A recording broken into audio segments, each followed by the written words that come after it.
while Kitana has rejoined us, which is super exciting.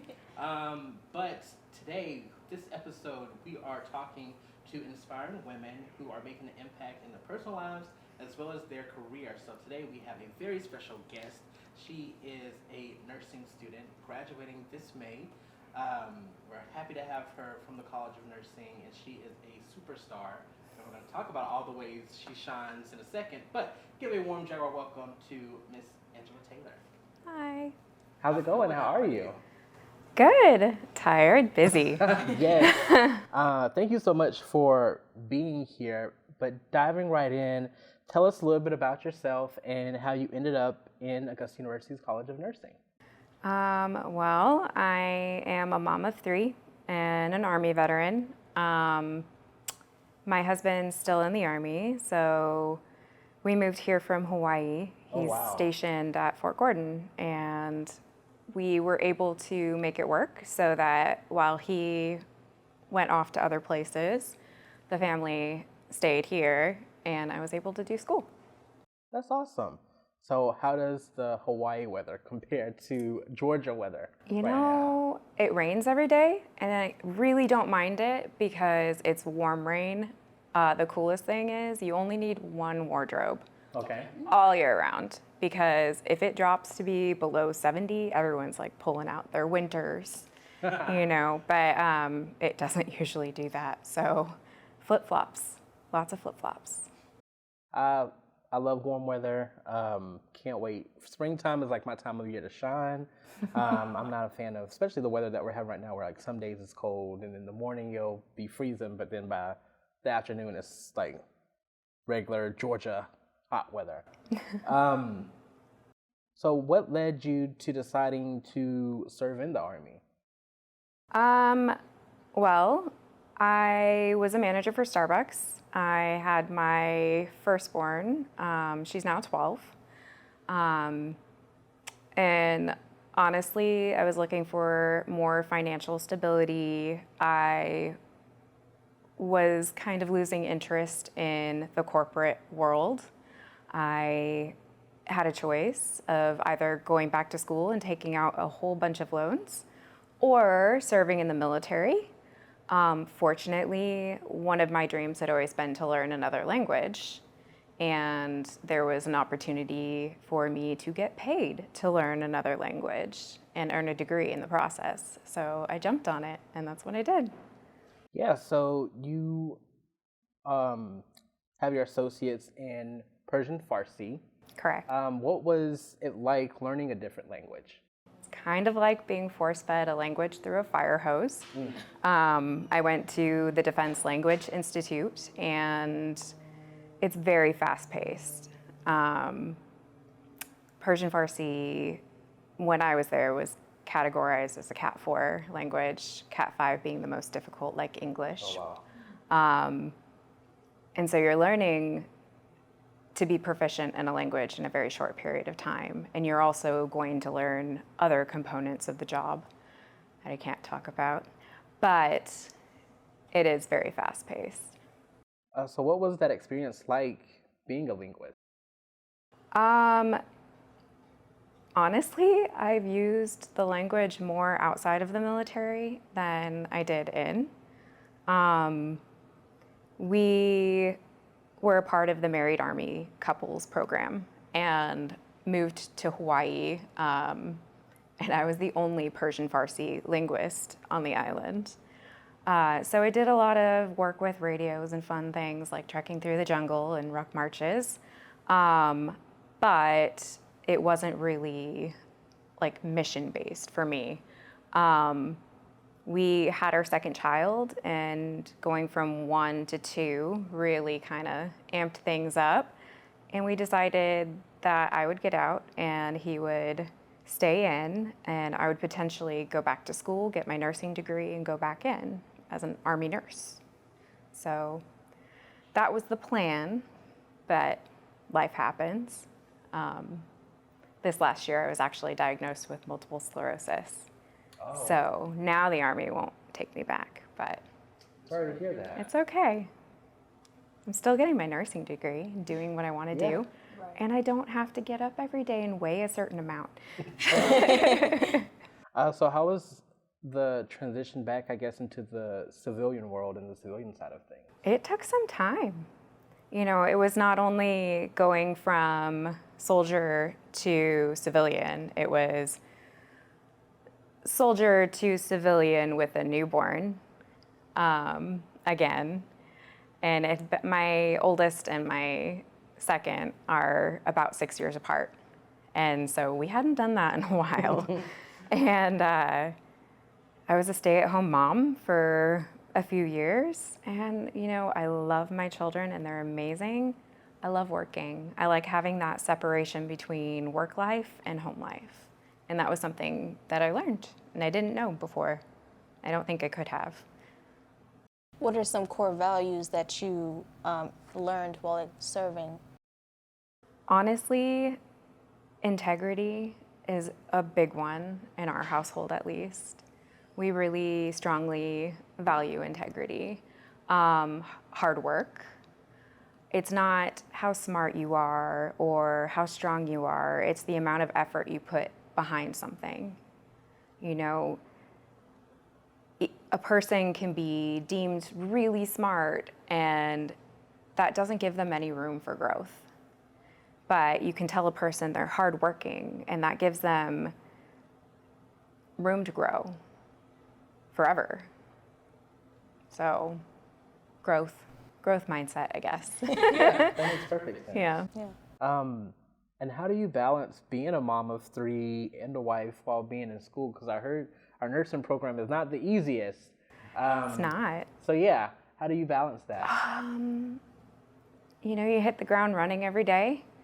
I am super lucky that I have such an amazing and supportive husband. We have this crazy calendar that's color-coded with all of our different things, and that really helps because it's linked to a joint email for us, so we can kind of communicate that way. I can see what he has going on and what the kids have going on, and we can kind of take a look and try to schedule things accordingly. But really, it helps to have that because we can look at it and say, hey, can you take the kids to school on this day and this day? I can pick them up on this day and this day. What have you got going on this day? You know, like what time do you need to leave by? Where are you? You know, we can put all of that in the calendar. And it really makes that communication strong. It's just an extra tool. Did it take a while to figure out a balance? We're still working on that one. I think that is something you will always try to strive for, no matter what comes in life. You're never prepared for what life is going to bring you. I guess I wasn't really prepared for how the workload would be for school and then working on top of it and tutoring and 3 kids and, you know, they have sports and, you know, my husband needs his time too. He refs hockey and, cool. You know, he needs to have that downtime and we need to find a way to balance all of those things. But like I said, you don't really plan for life and sometimes things come at you and you just got to figure out as you go. What does a typical day look like for you as a nursing student? This semester? Yeah, let's say for this semester. Okay. Well, we have lectures primarily 1 day a week. I typically do 2 shifts of practicum a week. So 24 hours a week, I'm working at burn ICU at Doctor's Hospital. And then I'll try and squeeze in a shift at shock trauma, working as a patient care intern. Try to get some studying in there and tutoring as well. So I'm tutoring some students in OB and pediatric nursing. Oh, cool. That's awesome. That definitely feels like a full schedule to me. It's very full, but it's temporary. You know, we graduate in May, and it's a short discomfort for long rewards. That's a great perspective to have. How do you decompress at the end of the day? Exercise. Hence the boot. No, I do really like to exercise. I got really into CrossFit with a friend of mine, and haven't really been able to do as much of that as I would prefer. My husband's company has a little competition going, the Taji 100. And everyone who is involved is trying to do 100 miles in the month of February, so they're done today. While I was training for it, I was running, and I hurt myself. So I had to switch to other means of completing the competition, but I did. Oh, that's Okay. Yeah. Do you feel with your experience that the university and I guess your program specifically are supportive of women with families? Yeah. I think most of our professors are female and have families of their own, and are huge proponents of that family work balance. And they've been very supportive. I had one day, I want to say it was my second semester, where I got a frantic call from my husband that our daughter had a fever of 104. I had an exam that day. So I had to leave and make sure she was okay and then come back for the exam. And I called my professor. I was like, here's what's going on. She's like, well, if you don't make it, you don't make it. Don't rush. We'll get you rescheduled. It'll be all right. Which I thought was huge. I made it, passed, we're good. But, the point is that I felt supported in that kind of a circumstance. It was the first time my husband had been alone with our daughter with a very high fever. And we took care of it, and she was fine. Yeah, and having that support, it definitely does make a difference. Like I kind of told you earlier, I'm in grad school, and having that experience where you can talk to your professor about that real life stuff definitely just kind of helps shapes your whole perspective of completing the program that you're in. Yeah. So what would you say to women who are curious about going into nursing, who are similar to you and kind of had a whole career prior to stepping into the nursing or healthcare field? Honestly, it doesn't have to be healthcare. It can be anything. It's never too late to reinvent yourself. It's never too late. Specifically to healthcare, I encourage people not to memorize things. Understand the why behind it. Why would this one little change make such a difference in the whole scheme of things? When you understand the why, when you understand the pathophysiology behind it, then other things make sense too, and you can kind of understand why a patient would react a certain way in a certain situation. And what motivates you to keep going? Because you seem to be a very ambitious person. What inspires you to keep trekking on? I'm very goal oriented,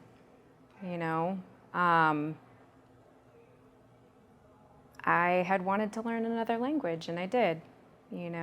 I have 100% survival rate this far.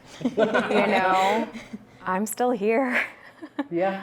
I don't know, making those small goals and getting there. What advice would you give to other nursing students who may not feel as motivated? I would say invest some time early on to organize. It might seem like you're taking forever to get organized and plan ahead, and you might not feel like you're actually accomplishing something, but it saves you so much time down the line if you know exactly what you need to get done and when. Just really getting organized, organizational skills. And I guess to kind of close out this conversation, it's Women's History Month. who are some women who inspire you every day? Well, I would say originally it was Frida Kahlo, favorite artist. She also had to deal with her huge amount of health problems related to an accident that she had as a child. But she pushed forward. She too was ambitious, really motivating. Ruth Bader Ginsburg. Because yes. I mean, just yes. Yeah. Yeah. I like to think that I try to fight for rights of minorities and for women, and I like to stand for something, because if you don't stand for something, you'll fall for anything. Well, thank you so much, Angela, for being here. Super inspired to talk to you and more. Hello, my name is Yamil Santana, and I'm a counselor here at Augusta University. I wanted to take a moment to talk to you about student counseling and psychological services, also known as SCAPS. Our mission as SCAPS is to provide free and confidential mental health services for currently enrolled Augusta University students in a safe and inclusive environment. Our goal is to promote and preserve student wellness. We pursue our mission by delivering direct clinical care to students. In addition to brief therapy for individuals, group counseling, and crisis services, we also offer consultation, prevention, and outreach presentations. We also pride ourselves in our graduate level training program, which prepares future mental health professionals and supports Augusta University's academic mission. We provide all of these services through the highest standards of practice, as guided by our professional and ethical codes of conduct. We help students better understand themselves, others, and the world around them, so that they can make intentional and informed choices that facilitate wellness. You may be wondering, what are some of the concerns that bring students to SCAPS? Truth is, we see students for an extensive variety of concerns, such as anxiety, depression, suicidal thoughts, and loneliness, among many other concerns. If you're wondering if your concerns are valid or if they could be addressed by working with a mental health professional, then please consider giving us a call. Contacting SCAPS is a great first step in moving in a helpful direction. If we believe we're not the resource for you, we'll make sure to point you in the right direction. We encourage you to make taking care of your mental health a priority during your journey here at Augusta University. And we invite you to let us support you along the way. Thank you, and may you be well.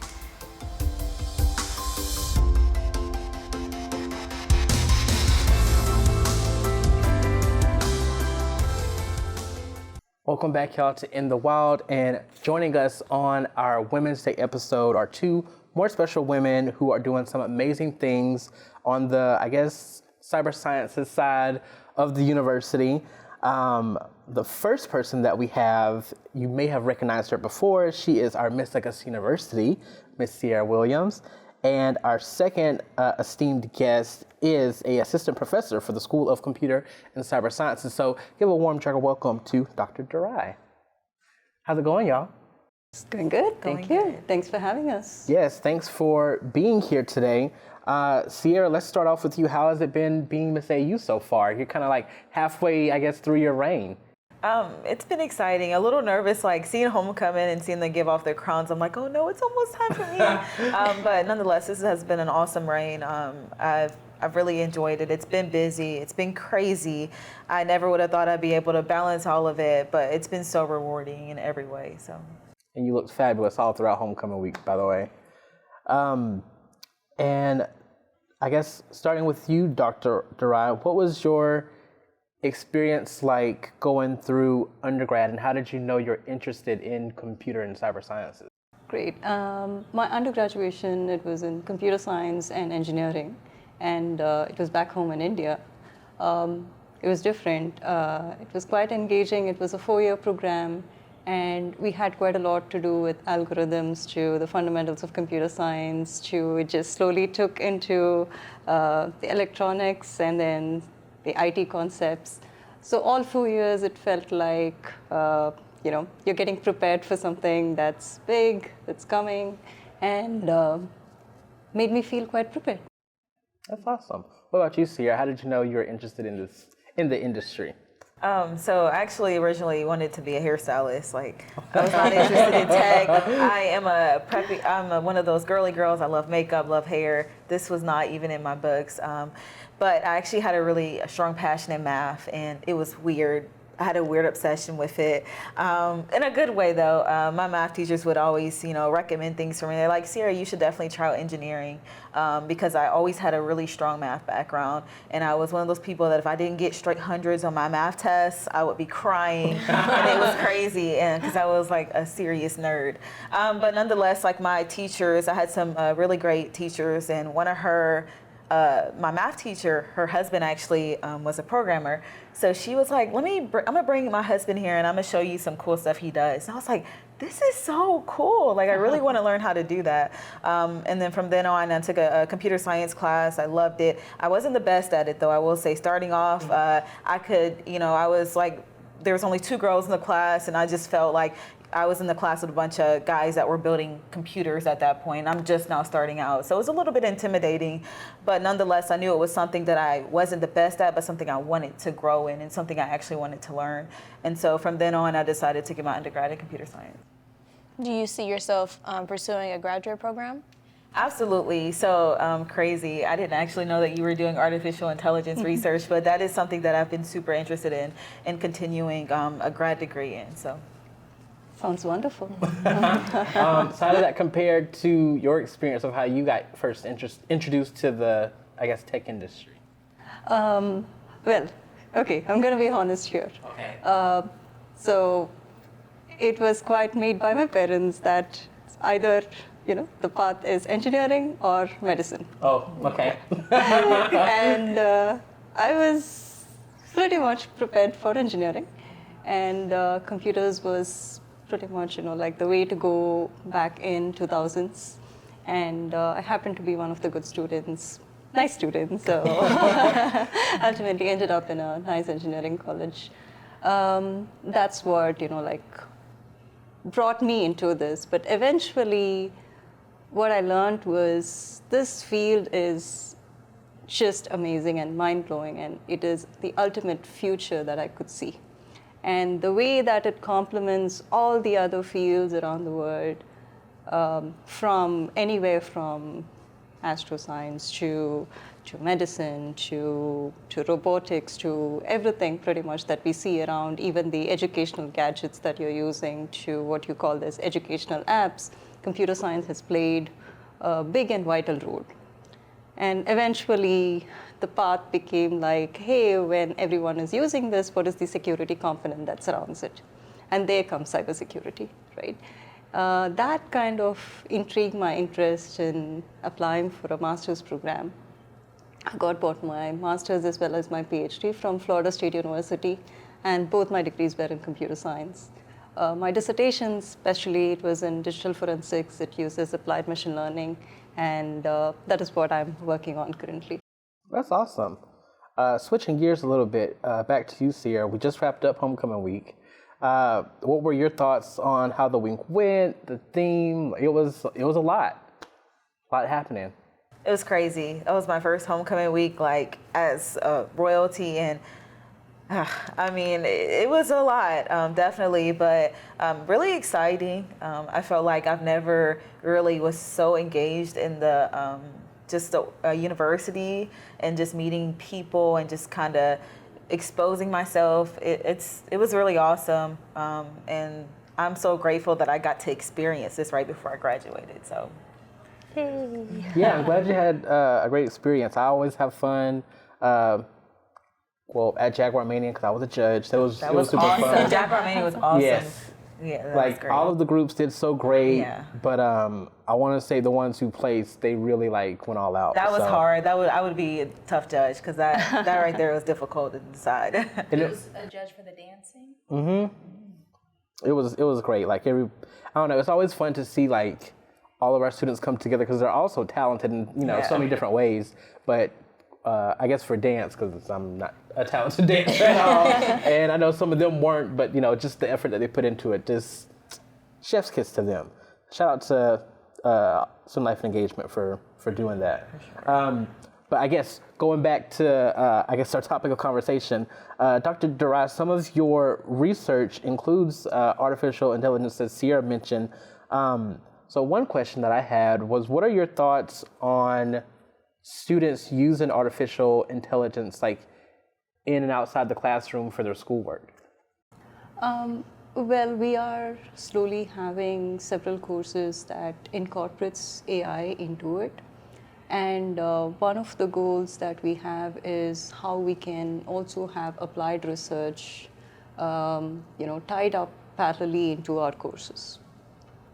So for students using artificial intelligence in and outside, so basically when we talk about inside the classroom, invisibly, implicitly, we are already having quite a lot of AI tied into, like our devices that we are using. Let it be something as simple as a handheld device like your mobile phone, or it could be, like something that you're programming on your computers. So from the user interface that you're looking at to things that you're programming, everything has AI these days, right? So the way that we teach artificial intelligence is we are trying to incorporate the goals of hands-on techniques in cybersecurity, how AI can actually complement it, and how we can advance their skills. And the other way that I typically tend to teach my students is just look ahead in time and see how machine learning and artificial intelligence can actually complement the area of digital forensics, which is basically my area of research. What more can you do? How smart can you get? And how quicker and efficient you can become in the tasks that you're working on. So pretty much from the very basics of statistics to slowly moving into the core concepts of AI, that's the path that they are taking inside the classroom. And outside, they're exploring in the ways of research papers, in the ways of producing small research projects, presenting it to us, and then they figure out what their path is. I saw a TikTok the other day of this elementary school student, and he was using Amazon Alexa to help him with his math homework. He's like asking her like Alexa, what's 37 minus 19? So he can, so do you think AI will change how, I guess, even younger students learn in the future years? Or what are your thoughts on that? Right. So at least with the elder students, I would say, like they have already started using ChatGPT, so their homework is no more done by them. And researchers typically use it for summarizing research papers. There's just quite a lot of data that you can get and in a very neat summary manner. When it comes to the younger generation, of course, the voice-based assistants, they are getting quite popular. And what we ask, what we get as response is actually making more sense these days. With the younger generation, I think there are quite a lot of things for them to learn, as well as trying to keep them secure and their family environments and friends secure. So that is something that still needs more focus, more attention, something that we need to talk to younger generation, and also take this to schools, to public forums about the safety and how AI can actually help them at the same time what they need to be aware of. Just to add really quick, I feel like with everything going on with ChatGPT coming more common and more AI bots like that growing, I think that has like scared me a little, but it also hasn't, because if anything, I hope everybody takes that and understands that with AI also brings in some jobs are going to get lost because AI is going to replace a lot of things. So right now as a society, the only thing that matters right now is education. So I think for me, it means, okay, when I'm in class, I'm not in class to get a degree. I'm in class to learn this stuff so that I can be useful, that I can always stay with a job. And I hope that's what everyone, sees as AI grows further and ChatGPT bots and more have been surfacing, that they understand the value of education more than anything. Mm-hmm. Besides education, what other ways can society adapt to these changes? I think I would say people have realized that they have to give up a lot of their privacy. There are devices that are constantly listening to you. there is, like from a supermarket to an airport, to wherever you go, like it's ultimately you become one of their data points, and whatever comes from you is something that's valuable that you're involuntarily trying to give to the industries that are relying on all sorts of data. It could be data coming from sensors, it could be data coming through your speech, it could be data coming through an input that you key in your browser. So adapting to the fact that nothing that you see, nothing that you talk, nothing that you search for is private to you anymore. You have already given up a lot of that privacy component of it is something that the society is trying to adapt themselves to. I guess since it's Women's History Month, would you say as a woman you felt supported in, I guess, as a faculty member, and then I guess for you as a student in the School of Computer and Cyber Sciences? I truly feel supported here, no doubts about it. But at the same time, we have to recognize the fact that women are definitely underrepresented in this area. I believe we are going to have quite a lot of gender gap when it comes to cybersecurity jobs, because the need that is arising for cybersecurity jobs, we are not fulfilling the needs as such because of the underrepresentation in this area as such. So we need to do more in that sense. And I may not be the right person to answer, like how it is in cyber industry though.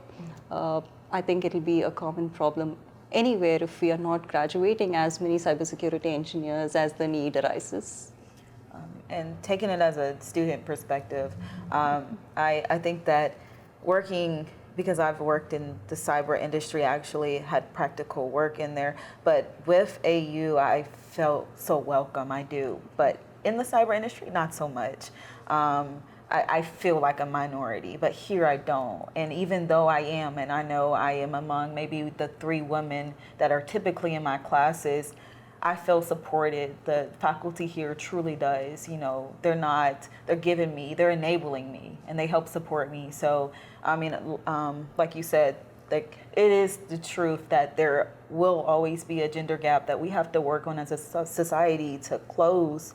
But here, I don't feel it as much. So, and it's important that we start early on. So I have also written some articles about how it's important for us to engage schools, engage girls in schools, and make them feel as part of this entire field of computer science, because it's no more a boys thing. Mm-hmm. It's no more like we cannot keep out a bigger sector out of this industry. Would you say that being a woman in cyber sciences has impacted your education and career? Can you please repeat that question? Sorry. Would you say that being a woman in cyber sciences has impacted your education and career? It definitely has impacted me. It has also, I believe it has impacted several other lives in a positive way. To be here, to sustain myself, to grow and to flourish, it takes a lot of effort and it takes a lot of inspiration. And at the same time, while you're growing, you're also trying to motivate and inspire others, and you're trying to, build this strong future and career for many other surrounding areas. So that is something that I feel really good about. Who are some women that inspire you every day? Well, for me, I would 100% say my teachers. I feel like when I say teachers are underpaid, I mean that, because I will have not been the person that I am if it wasn't for my teachers truly enabling me, and they have impacted my life. And even some, like my math teachers, like I still look up to them. They still call me and they're like, Cierra, let me know how you're doing. And they're like, I want to support your graduation. And so they are my everyday heroes. They're my everyday supporters. And I truly wouldn't be where I am without them. Mm-hmm. I would say my mother, always. She's the first person I always look up to. And all my teachers from my school, from college to universities here, all my mentors who have taught so much, and all my co-workers, my colleagues, for building such a supportive environment. I'm really thankful for them. That's awesome. And what would you recommend to women who are curious about getting into the cyber tech industry, but they aren't sure yet? I would say step number 1, don't be scared. Step number 2, feel belonged. We are all there for you, and there is a positive impact in this field. There is inspiration coming from other women. Just understand that you do belong here, and that's the first thing. Second is be prepared. If you're not, be ready to prepare yourself. So, and learning never stops. So it doesn't matter whether you're 15, 20, or 45, 60. No matter what, learning never stops. So be ready to learn, be prepared, and always keep going. My advice would be to, of course, be excited to be different. You know, we're always different, and we're gonna be different until we actually close the gender gap in the tech field. But be excited to be different. Be excited to be something and to make a change, because the way that the tech industry is going, like there are some big changes that we are making. AI is gonna be a big hit. Will continue down the line. So I think being in tech, you have a sense of purpose. It's like what I'm doing is going to impact some lives indirectly, the future, and you get to see that in fruition. So that would be my advice, is to just be excited to do something with a purpose. Thank y'all so much for being here. It was great to hear from your experiences, and of course, everyone who's listening is feeling inspired right now, so thanks again. Thank you so much for having us, and thank you so much for this opportunity. Thank you. Yeah, thank you.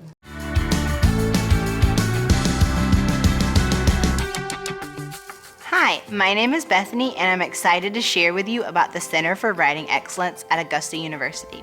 The CWE is here to assist you with all things related to writing, speaking, and composing. We help with any kind of paper, ranging from your first-year English composition essays to lab reports. We also help with speeches and presentations for classes or outside events like conferences. Finally, we can also support you as you draft and revise multimodal assignments. These include things like PowerPoints, infographics, research posters, videos, podcasts, and more. You can come to the CWE for help at any stage in the composing process. We think some of the most productive appointments happen when students come before they've even started. During brainstorming sessions, we can review your assignment requirements, make sure you understand them, and then come up with a plan for drafting and completing the project. We provide feedback on drafts, help you with revisions, and help you understand professor feedback. Wherever you are in your process, we're here to help. So how does all this work? It's pretty easy.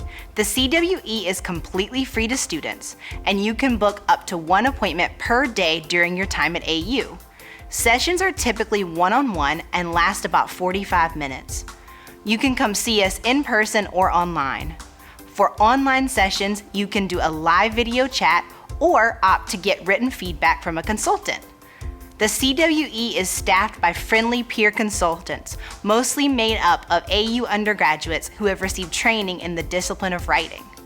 We also have consultants who work with our graduate and professional students, as well as AU faculty and staff. The CWE is located on the Somerville campus in Algood Hall and on Health Sciences campus in Greenblatt Library.